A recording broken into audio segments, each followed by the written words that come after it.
À l'instar de Frédéric Michalak, Fabien Galtier ou encore Serge Blanco, Sébastien Chabal demeure l'un des visages les plus marquants de l'histoire du rugby français.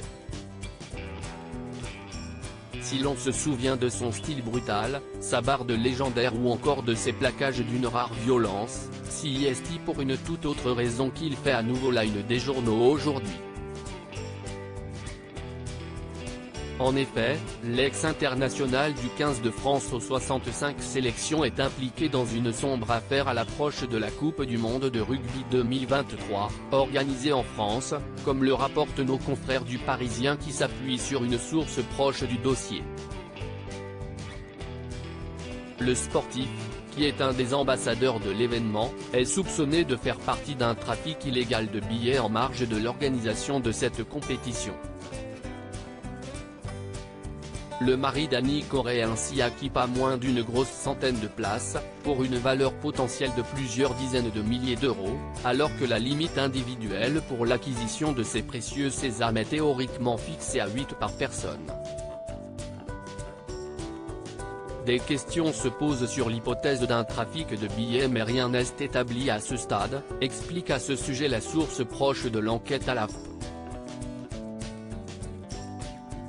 Des accusations lourdes donc, mais que Sébastien Chabal en personne a tenu à démentir ce samedi 7 janvier, toujours auprès de l'AFP.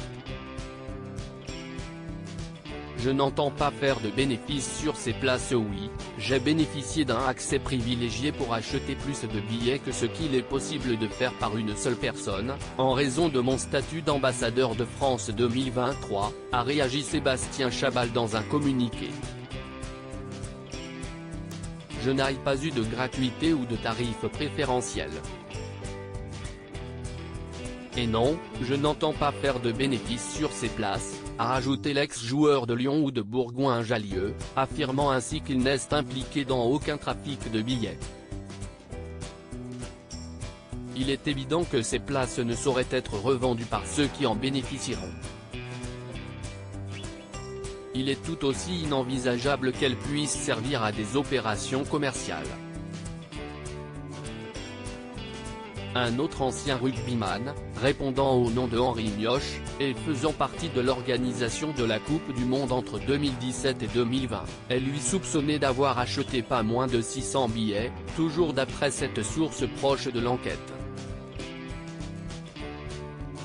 Un scandale de plus qui fait tache pour le rugby français, après la condamnation pour corruption de Bernard Laporte en fin d'année dernière, ainsi que le renvoi de Claude Hatché, directeur du comité d'organisation. Le tout à seulement quelques mois de cette fameuse Coupe du Monde de rugby dans l'Hexagone, qui débutera en septembre prochain.